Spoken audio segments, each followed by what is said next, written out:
အားလုံးပဲမင်္ဂလာပါဒီနေ့မှာတော့ One Piece ရဲ့ဇာတ်လမ်းကို recap လုပ်ပေးသွားမှာဖြစ်ပါတယ်။အရေးကြီးတဲ့ဖြစ်ရပ်တွေတိုက်ပွဲတွေနဲ့ဇက်ကောင်တွေရဲ့ခရီးစဉ်တွေကိုအပိုင်းလိုက်ပြောပြပေးသွားမှာဖြစ်ပါတယ်။ဒါဆိုအချိန်မဖြုံးတော့ပဲ One Piece ရဲ့ဇာတ်လမ်းကိုစလိုက်ရအောင်။ဇာတ်လမ်းအစမှာတော့ကျေပြန့်လာတဲ့ပင်လင်ပြင်ရာနဲ့ချီတဲ့ကျွန်းတွေအန်နီယယ်တွေထူခြားဆန်းကျင်မှုတွေနဲ့ပြည့်နှက်နေပါတယ်။ဒီပင်လယ်ပြင်ရဲ့အနီးတစ်ဝိုက်မှာလူတွေအများကြီးနေထိုင်ကြပါတယ်။သူတို့ဟာလွတ်လပ်မှုနဲ့စွန့်စားမှုတွေကိုလိုချင်နေကြတဲ့သူတွေလည်းရှိကြပါတယ်။နောက်တစ်ခါမှာတော့လွန်ခဲ့တဲ့နှစ်ပေါင်း22နှစ်ခန့်ကိုပြသထားပါတယ်။လော်ဒေါင်းမျိုးရဲ့တနေရာမှာပင်လယ်ဓာပြဘီရင်ကြီးဖြစ်တဲ့ကိုရော်ဂျာကိုရေတပ်အရာရှိကပတိန်ကတ်တို့အဖွဲ့ကကွပ်မျက်စင်ပေါ်ကိုဖမ်းဆီးခေါ်ဆောင်လာခဲ့ပါတယ်။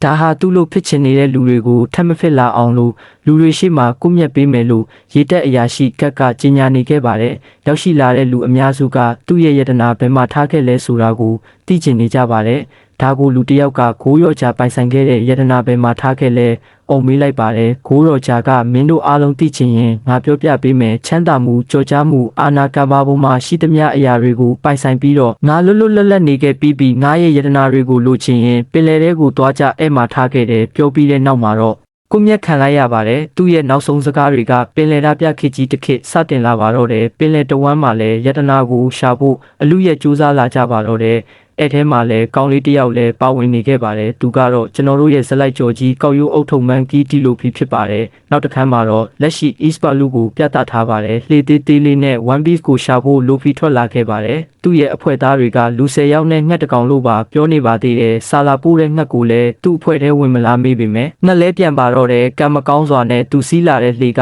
ရေမြုပ်ပြီးပျက်စီးနေတာကြောင့်ငားတယ်လာတဲ့စီပိုင်းကြီးတွေဝင်နေလိုက်ရပါတယ်နောက်တစ်နေ့မှာတော့ကတိန်အာဘီတာဦးဆောင်တဲ့ပင်လယ်ဓာပြအဖွဲ့နဲ့တခြားပင်လယ်ဓာပြတင်ဘောတစည်းတိုက်ခိုက်နေကြပါတယ်လိုဖီပါလာတဲ့စီပိုင်းလည်းတင်ဘောနာကိုရောက်ရှိလာခဲ့ပါတယ်ကတိန်အာဘီတာဦးဆောင်တဲ့အဖွဲ့သားတွေအနိုင်ရပြီးနောက်မှာတော့ပစ္စည်းတွေကိုတည်ယူရင်းလိုဖီပါလာတဲ့စီပိုင်းကြီးပါတင်ဆောင်လာခဲ့ကြပါတယ်ပျက်စီးသွားတဲ့တင်ဘောစီကတစားခန်းတွေကိုဖမ်းဆီးခေါ်ဆောင်လာခဲ့ကြပါတယ်ခေါ်လာတဲ့တစားခန်းတွေကိုပင်လယ်ဓာပြမှုဆိုးဖြစ်တဲ့ရိုနိုအာဆိုရိုအကြောင်းကိုမေးမြန်းပါတော့တယ်ဆိုရိုဟာစစ်ကျုံးမှာဆင်းသွားပြီးကတည်းကမတွေ့ရတော့ဘူးဆိုတာတစားခန်းကပြောပြပါတယ်ဒါပေမဲ့အာဗီတာကရိုနိုအာဆိုရိုဟာသူ့နောက်ကိုလိုက်နေတာတေချာတယ်လို့ထပ်ပြောလိုက်တဲ့အခါတစားခန်းကဆိုရိုစီမှာပင်လယ်ဓာပြတွေရဲ့စူးကြီးဆက်ရင်ရှိပေမဲ့အာဗီတာဆိုတဲ့နာမည်မပါဘူးလို့ပြောလိုက်မိတာကြောင့်အာဗီတာလည်းစိတ်တူကတစားခန်းကိုတက်ပစ်လိုက်ပါတယ်ကိုဘီဆိုတဲ့ငကြောက်ကောင်လေးကိုလာရှင်းခိုင်းပါတော့တယ်ဒီပင်လယ်ပြင်ထဲမှာအာနာနဲ့စွမ်းအားအကြီးဆုံးကဘသူလဲလို့သူ့ရဲ့အဖွဲ့သားတွေကို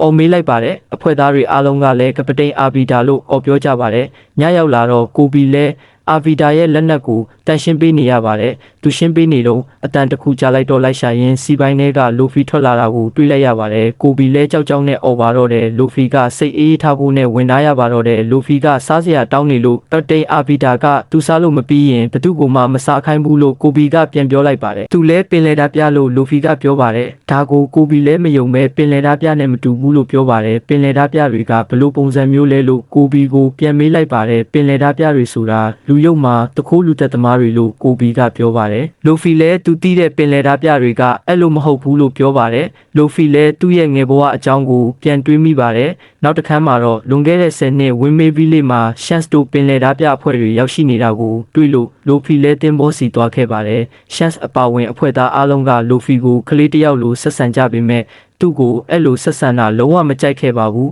သူကအဖွဲ့ထဲဝင်ဖို့အသင့်ဖြစ်နေပြီလို့ပြောပါတယ်ဒါကိုရှန့်စ်ကပင်လဲဆိုတာကလေးတွေကစားတဲ့အရာမဟုတ်ဘူးလို့လိုဖီကိုပြန်ပြောလိုက်ပါတယ်ငါရဲ့မျက်နှာပေါ်ကအမာရွက်တွေကတက်တည်ပဲလို့ထပ်ပြောလိုက်ပါတယ်လိုဖီလဲသူမကြောက်ဘူးဆိုပြီးတက်တည်ပြမယ်ဆိုပါဓာတ်တစ်ချောင်းယူပြီးထွက်သွားခဲ့ပါတယ်လိုဖီကမကြောက်ဘူးဆိုကသူ့မျက်နှာပေါ်ကိုဓာတ်နဲ့ထိုးပြခဲ့ပါတယ်နောက်တစ်ခါမှာတော့လက်ရှိအာဗီတာတို့လှေပေါ်ကအခန်းကိုပြသထားပါတယ်ကိုဘီကဘာလို့ပင်လယ်ဓာတ်ပြဖြစ်ချင်ရတာလဲလို့မေးလိုက်ပါတယ်ကြောကုန်းပေါ်ကိုတိုက်ခတ်နေတဲ့လေတွေငန်ကြီးကြီးပင်လယ်ရေတွေတစ္ဆာရှိအဖွဲ့သားတွေနဲ့မိုးကုတ်ဆက်ဝိုင်းမှာဘာတွေရှိမလဲဆိုတာမသိရတာတွေကလွတ်လပ်မှုပဲလို့လိုဖီကပြောပါတယ်ကိုဘီလည်းအာဗီတာရဲ့အဖွဲ့သားလုပ်ရတာလွတ်လပ်မနေဘူးလို့ပြောပြပါတယ်ဘသူမှကပတိန်စီကထွက်သွားလို့မရဘူးထွက်သွားခွင့်လည်းမပေးဘူးဘယ်ချိန်အိပ်ရမယ်ဘယ်ချိန်စားမယ်ဆိုတာကိုသူတတ်မှတ်ပေးတယ်လို့လိုဖီကိုပြောပြပါတယ်လိုဖီကအဲ့စကားတွေကိုလက်ခံစရာမလိုဘူးအဲ့လိုစကားတွေသာငါလက်ခံခဲ့ရင်ပင်လယ်ထဲကိုထွက်လာမှာမဟုတ်ဘူး One Piece ကိုလည်းရှာဖြစ်မှာမဟုတ်ဘူးလို့ကိုဘီကိုပြောပါတယ်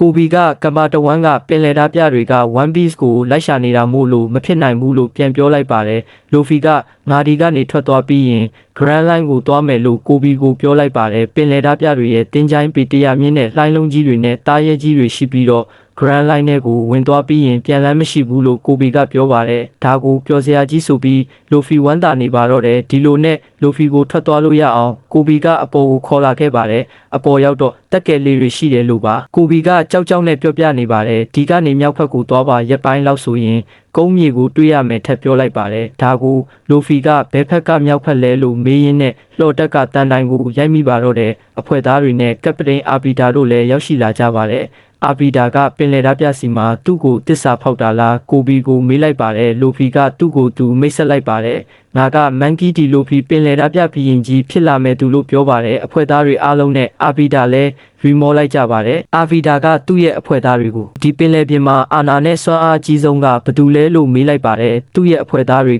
ကပတိန်အာဗီတာလို့အော်ဖြေကြပေမဲ့ကိုဘီမဖြေတာကိုတွေးလိုက်ရတော့အာဗီတာကကိုဘီသူမေးတာမကြားလိုက်ဘူးလားထပ်မေးပါတယ်ဒါကိုလိုဖီကကိုဘီဖြေမှာမဟုတ်ဘူးအာဗီတာကရိုင်းဆိုင်နဲ့တုံးလုံးနဲ့ဆိုပြီးတော့ဝင်ပြောလိုက်ပါတယ်ကိုဘီကငါမပြောပါဘူးလို့ပြောနေပေမဲ့အာဗီတာလည်းစိတ်တူကတိုက်ခိုက်ပါတော့တယ်တနက်တွေနဲ့ပြစ်တက်ရင်တောင်မှလိုဖီကဘာမှဖြစ်မသွားပါဘူးသူ့ရဲ့ခန္ဓာကိုယ်ကိုပါဆွဲဆန့်လိုက်ပါတယ်လိုဖီကိုဘာမှလုပ်မရဘူးဆိုတော့အာဗီတာလည်းစိတ်တူကကိုဘီကိုရိုက်ပါတော့တယ်ဒါကိုလိုဖီကသူ့ရဲ့ရောဘာအစွမ်းကိုတုံးပြီးဝင်ကားပေးပါတယ်သူ့ရဲ့ရောဘာတိုက်ခွက်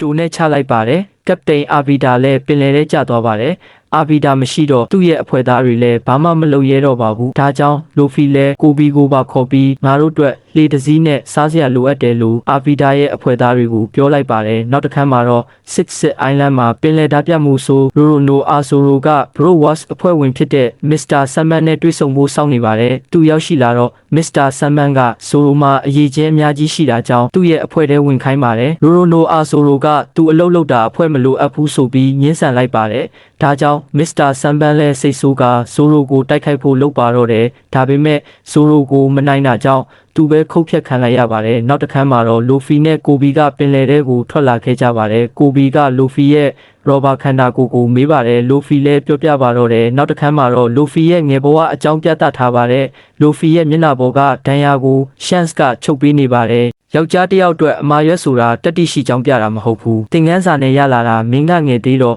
့ဒီအမာရွက်တွေနဲ့မတန်ဘူးပြောလိုက်ပါတယ်ဒါဆိုလိုဖီကကမ္ဘာအတော်ဆုံးပင်လယ်ဓာတ်ပြလုပ်မယ်ဆိုကရှန့်စ်ကိုပြောလိုက်ပါတယ်ပြီးတော့သူ့ရဲ့ဝမ်းစာရွက်မှာမျက်နှာဘယ်လိုထားရမလဲဆိုတာကိုပါလုပ်ပြနေသေးတာပါရှန့်စ်ကလည်းငါတို့တင်းပေါ်မှာကြောက်စူးတင်တဲ့သူရှိပြီးသားမှုမင်းကိုမလိုအပ်ဘူးလို့ပြောလိုက်ပါတယ်လိုဖီလည်းစိတ်တူကအခန်းတစ်ခုထဲဝင်သွားလိုက်ပါတယ်တိုက်တာလဲတစ်ခုတွေ့လို့ဖွင့်ကြည့်လိုက်ကအတီးတစ်လုံးရှိတာကြောင့်လိုဖီလဲစားပစ်လိုက်ပါတယ်နောက်တစ်ခါမှာတော့ရှန့်စ်တို့ဖွဲ့သားတွေကမာကီနိုဆိုတဲ့အမျိုးသမီးဆိုင်မှာအရက်တောက်နေကြပါတယ်အဲ့နေရာကိုတောင်ပေါ်သားပြအဖွဲ့တစ်ဖွဲ့ကအရက်တောက်ဖို့ရောက်ရှိလာခဲ့ပါတယ်အရက်မရှိတော့ဘူးလို့ဆိုင်ရှင်မျိုးသမီးကပြောလိုက်ပါတယ်ရှန့်စ်ကငါတို့အောင်ပွဲခံတာများသွားလို့ကုံသွားတာဖြစ်ကြောင်းတောင်းပန်လိုက်ပါတယ်လက်ကျန်ရှိတဲ့အရက်ကိုပေးပေမဲ့တောင်ပေါ်သားပြခေါင်းဆောင်ကမယူတဲ့အပြင်ပလင်းကိုပါရိုက်ခွဲပေးလိုက်ပါတယ်ရှန့်စ်ကတန်ရှင်းပေးနေတော့တန်ရှင်းရေးလုပ်ရတာကြိုက်ရင်ထက်လုပ်လိုက်ပါဆိုကတောင်ပေါ်သားပြခေါင်းဆောင်ကခုံပေါ်ကခွက်တွေကိုအောက်ကိုတွန်းချခဲ့ပါတယ်ဒါကိုရှန့်စ်အဖွဲ့သားတယောက်ကသူ့ဆရာပညာပြခံလိုက်ရတယ်ဆိုကသူ့ရဲ့အဖွဲ့သားတွေအားလုံးလည်းရီကြပါတော့တယ်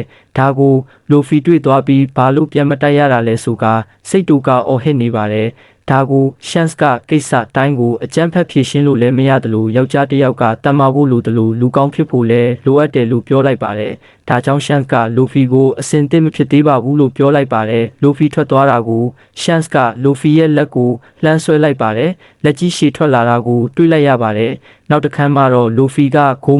မူနိုမီရာဘာအသီးကိုစားလိုက်တာလို့ကိုဘီကိုပြောပြလိုက်ပါတယ်ကိုဘီကငါတို့ခုဘဲသွားမလဲလို့မေးလိုက်ပါတယ်လိုဖီကလည်း Grand Line သွားမယ်လို့ပြောလိုက်ပါတယ်လမ်းတီလို့လားမြေပုံမရှိပဲဘလို့သွားမှလဲလို့ကိုဘီကပြန်မေးလိုက်ပါတယ်ဒါမှလိုဖီလဲမြေပုံရှာရမယ်လုပ်နေလို့ကိုဘီလဲ အာဗီတာစီကထွက်လာတာမှားပြီလို့သူ့ကိုသူပြောနေမိပါတယ်လိုဖီလဲကံပါပေါ်မှာဘာမဆိုလုပ်နိုင်ရင်မင်းပါလုပ်မလဲလို့ကိုဘီကိုမေးလိုက်ပါတယ်ကိုဘီလဲသူလုပ်ချင်တာတခုရှိတယ်လို့ပြောလိုက်ပါတယ်ဒါပေမဲ့ပြောမထွက်သေးတာကြောင့်လိုဖီလဲပါရိုက်လိုက်ကပြောစရာရှိတာကိုပြောလို့ထပ်ပြောလိုက်ပါတယ်သူကအရင်ကတည်းကရေတက်သေးကိုဝင်ကျင်ခဲ့တာကိုမကာကွယ်နိုင်တဲ့သူတွေကိုကာကွယ်ပေးခြင်းတယ်သူ့ရဲ့အိမ်မက်ကိုလိုဖီကိုပြောပြလိုက်ပါတယ်လိုဖီကလည်းသူ့ကိုကူပေးမယ်ဆိုပြီးအရင်ဦးဆုံးအနီးကပ်ဆုံးရေးတက်စခန်းကိုသွားပြီးငါကမြေပုံရှာမယ်မင်းကတော့ရေတက်သေးဝင်တော့လို့ပြောလိုက်ပါတယ်ဒီဗီဒီယိုလေးကိုဒီလောက်နဲ့ပဲအဆုံးသတ်ထားပါတယ်ခင်ဗျနောက်ထပ်အမိုက်စား One Piece ရဲ့ကော်တန်တွေလွတ်မသွားဖို့ Subscribe နှိပ်ခဲ့ဖို့မမေ့နဲ့နော်